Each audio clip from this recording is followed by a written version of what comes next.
My name is Pershlie Ami, and I go by Grandma Perci, and I am Hopi Tewa, and I'm from the village of Palaka, more so the village of Walpi, um, and I am from the San Clan.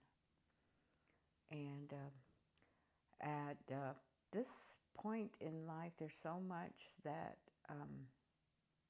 is happening in the universe.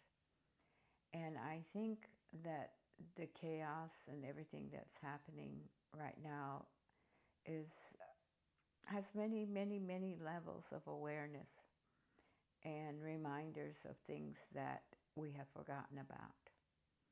And so I think that there has been so much shift, and just within the last few years. And the way that I look at it is that we have been warned so many times within the past, say, 5 years. Um, and there's some teachings that I that I continuously am aware of, and that those is how we take care of our own health, our physical health, our emotional health, our mental health, and our spiritual health.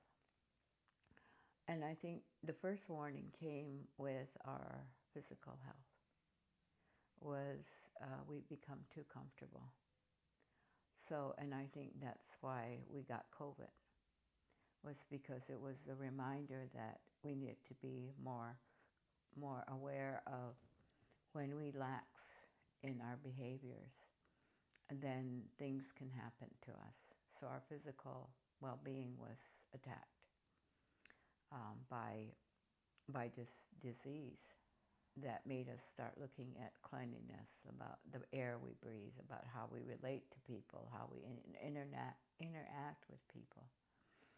This was kind of like a warning, like, you know, I'm sending this warning for our higher power, saying, I'm sending you a warning.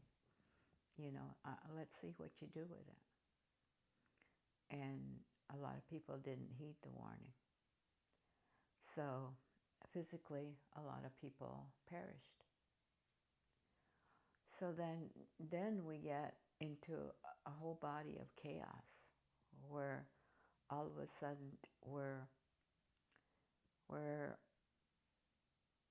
emotionally being torn by what's true, what's not true, what's really the truth about everything that we know, we hear, and how do we react to that? How do we stick to our own truth? How do we stick to our own values?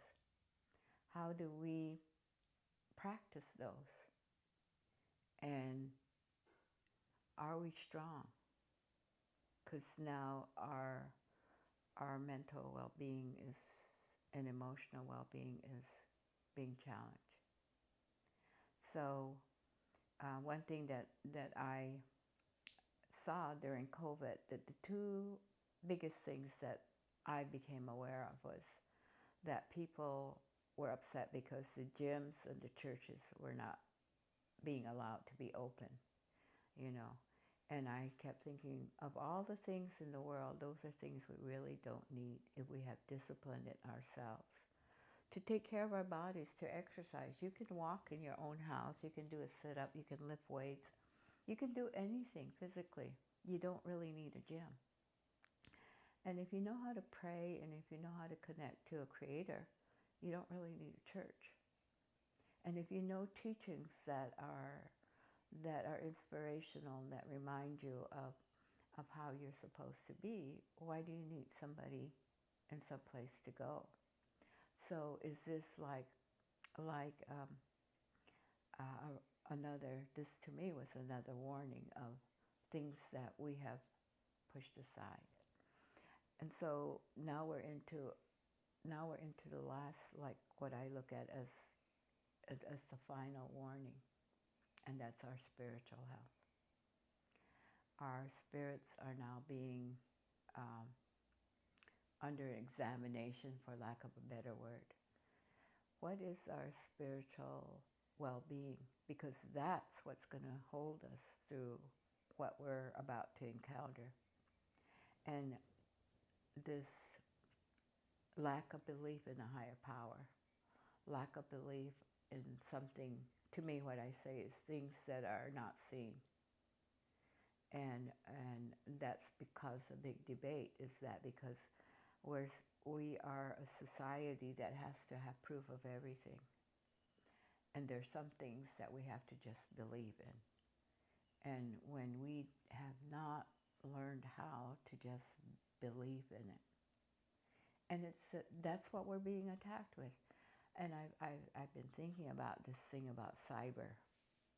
You know, everything is operated on an internet system.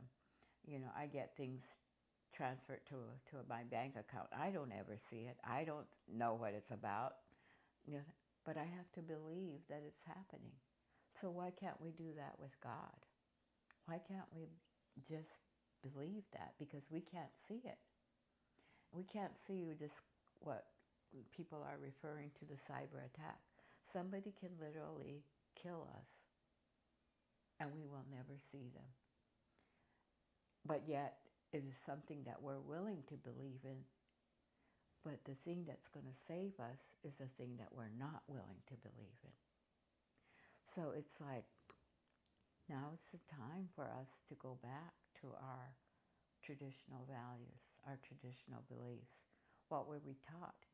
Because we can go out of this world feeling confused, scared, unbalanced, because that may be the end of our world. How do we exit? Do we go out of the world saying, oh, okay, I'm good here. I know my teachings. I know what is happening. I can't control it, but it's not going to mess me up here because this here is solid. My heart is solid. So that is what I'm seeing. And it's kind of goes back to what's our responsibility. What's my responsibility as an elder? I don't know everything about my traditions. I don't know everything about ceremony or rituals or what's supposed to be done. But what I do know is that we need to know how to treat each other with kindness and with love. And I know my people, the Hopi people, we are known as the peaceful people. And that is our mission. That's why we were sent to Earth, was to help to create that peace.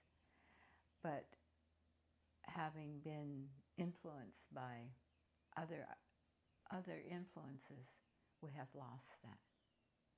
And it's recaptivating that. It's like reigniting that feeling and taking our responsibility seriously.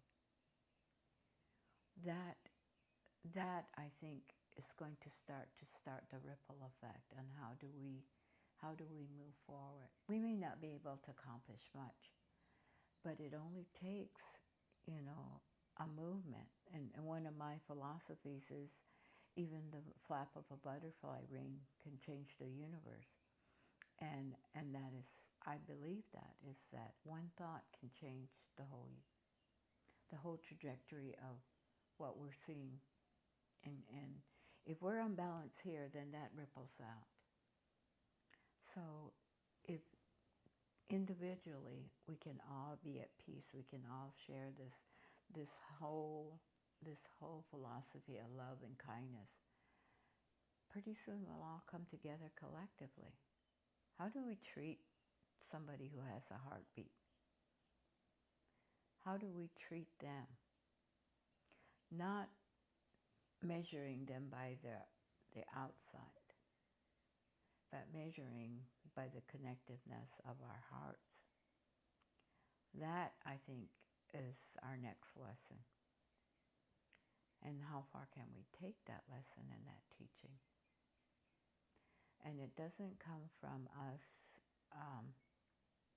judging each other. But that is so That is so what we have been taught. How do we change that? How do we learn to talk to somebody and accept their opinion? And that goes back to what are we willing to stand for and share, not defend. Because if you're doing something that is truly you, there's no reason to defend it. Just be it. And hopefully it is love and kindness. And one of my philosophies is practice being a good human being. We can practice being a good athlete. We can practice being a good mechanic or a good plumber or good. But how about practicing being a good professional human being? And what does that practice look like? How do you start your day? What are your thoughts? What is it that you have to work on? And how do you end your day? Another one of my mottos is that take life seriously, but have fun doing it. Because when you laugh, when you're happy, then you make connections. And it's through that happiness and that joy that releases stress. It changes your whole physical makeup, your mental makeup, your emotional makeup, and your spiritual makeup. And people would call me a wisdom carrier and a wisdom keeper. And I say, no, I'm a wisdom gatherer and I'm a wisdom sharer. My job is to gather it and to share it. And so that I feel is important. And it's to me, it's not just about sharing it. It's about living it. I meet too many people that are on a path where they want to create a better something.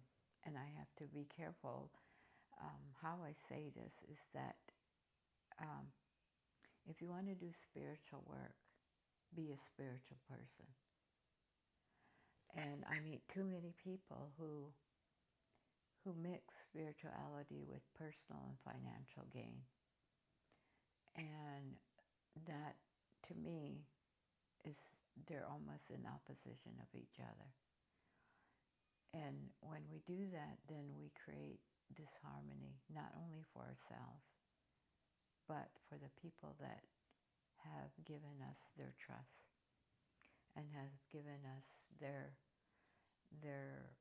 soul. And we don't take care of it because we've confused what being successful in our work is. And success comes from being able for me being able to live my talk and walk my talk, but also to see somebody else do the same. And I have been in situations where, because as a Hopi, we have very strict guidelines about our behavior, which are unknown. There are things that I will not do and cannot do because I am Hopi. Things that I can't talk about because I have not been given that right. I may know about it, but I haven't given the right to talk about it. And so I have been in groups because I am Hopi. People see us as more spiritually evolved, and I think that cannot always be the truth. And have asked me to do things which I have to refuse because of who I am. And I have been told that I use Hopi as an excuse not to do things. And I have to say, okay, that's your interpretation. But you have to understand that I don't answer to you. I answer to somebody greater than me that I don't know, but I believe. and I don't want to test it because the boundaries have been set for me, and I'm okay with that. And I think that a lot of times our world is in such chaos because we don't understand boundaries. We don't understand that everything has a consequence, and we cannot always dictate that consequence. We have to know how to live in an environment that already has set the parameters or the boundaries. I mean, if you crack open the earth and you let the gas out of the earth, you can't put it back. That boundary has already been broken. And if you can't respect that, then you got to suffer the consequences. That's the same thing about being Hopi. The boundaries have already been set. And it's learning how to live with them, live within them. And to me, that's the greatest freedom, is to knowing how far you can go. I guess maybe that's why we live on a mesa, because we know how far we can go. And if we violate that boundary, there's definitely a consequence. So if everybody could know that, if everybody could understand that for themselves, then we can have a greater world of trust. And in the Hopi way, when we talk about our main chakra areas, and I call them chakras, I don't know what we really call them, but they are the gut, the heart, the back of the head, top of the head, and the voice. We don't have the eyes or the ears, because the eyes will see what they want to see and the ears will hear what they want to hear, and it can be very deceiving. So it's like knowing those teachings and sharing them with people is that don't always trust your eyes and don't always trust what you hear. So it's like we all have our own inherent wisdom. And how do we use that? How do we use that wisdom to connect back to here? I just think that would be the answer.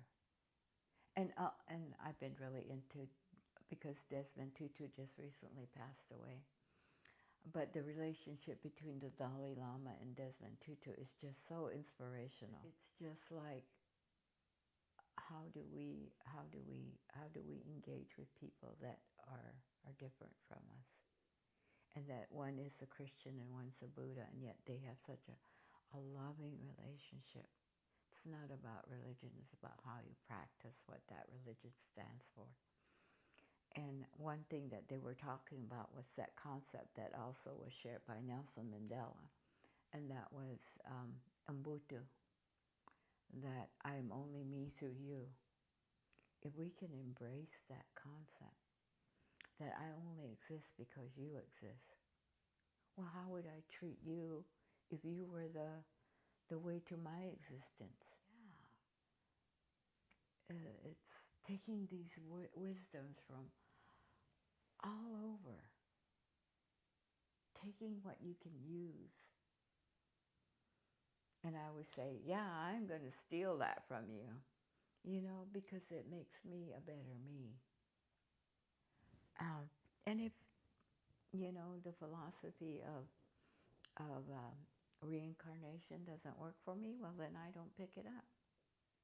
But I honor that it's what's driving you to do no harm. Yay! Let's celebrate that. And if we can just be in alignment with the different energies in the world, the earth energy, the sky energy, the human energy, we'll figure it out. But when we're so coming from the place of fear, we're so coming from being embodied by fear, we can't accomplish anything. We're even afraid of our neighbor. We're even afraid of the water we drink. We're afraid, then it stunts us. I mean, it's like celebrate life. But that's like there's so many things that we deal with right now that have become a high level of awareness. But it all boils back to your spiritual awareness, with that connection that you have to whatever it is that you feel. Is it creator? Is it a God? What is it? I can't tell you what it is. That's for you to know. I remember I was working with a group of children, and I asked them, I said, if there's one thing that you want to learn from me, what is it? And these children looked at me and they said, can you teach us how to pray? And even now it brings tears to my eyes. And I think, wow, how many of you right now are teaching your kids to pray?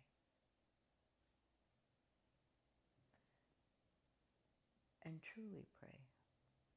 I mean, not reciting a prayer, but praying. So I know that there are different rituals and ways that people pray, and that's good. And that gives you an outline, I guess, for lack of a better word, of how to pray. But prayer is simply talking to something greater than yourself. The universe. I do it all the time, like when I'm struggling with something, I'll say, okay, I'm putting it out there, universe. And when you can understand that concept, that when you put that in motion, the universe starts to work for you. But that's prayer. But praying for the things that are going to do no harm. And if we could all have that is our primary goal, that would be wonderful. And the interpretation that I have about those chakra areas in our being in the Hopi way. A lot of this I learned from my father and his interpretations, and then I add my interpretations to it. So I can't really say it's a traditional Hopi teaching, but it did come from that foundation of being Hopi and them referring to those areas. And I always say that first one is that gut. That's where the umbilical cord comes from, and it's that connection. It's a connection to the outer. It's that for women, it's that maternal instinct, and it's like that's where spirit talks to you first. And we've all gotten it, whether you're male or female, because we all have that connection, and we ignore it. That gut feeling. It's like, oh yeah, it's just gas, it's a stomach ache, it's something else. But that's the first sign that there's something rumbling. And I think a lot of people's guts are rumbling right now, with what's going on. So that's the first sign. So you get this, okay, so this situation is happening, and this is what I help people do when they're facing something that they need insight for. Okay, what's your gut telling you? What is your gut telling you about this? And usually they're relationship issues. Okay, now that you kind of getting in alignment with your gut, now go to your heart. What is your heart telling you? Is it telling you love, distrust, emotion? What kind of emotion are you feeling? Okay, so now you've got these two. Now the third one is the back of the head, and that's where the memory is stored. What do you know about this? Have you been here before? Have you seen this before? Do you have an experience about it? How about your inherent knowledge? Is there something that's coming to you from the past? Back of the head. And I always tell people when you're doing this, it's good to touch these parts. Then the top of the head, where the soft spot is. The opening. What are you open to learning that you don't know? What information are you willing to receive about the situation? What don't you know? What's an unknown to you right now? Because you don't know it, that's going to be a really good exploration. And once you know it, are you willing to let it in? Okay? And a lot of times, especially in relationship issues, we don't like to hear about ourselves. Are you willing to let that in? Okay, the last one is here. Now you give a voice to it. Once you hear your own voice, then you internalize it. The voice is very powerful. And a lot of people start here. They vocalize, they talk without being open-minded, without relying on their memory, without dealing with their heart and listening to their gut. But if you can do that, then it gives you a greater level of understanding. Of these things have to all be in alignment. And don't make a major decision without making sure that you have those in alignment. Automatic action. Truth, love, integrity. I want to live that.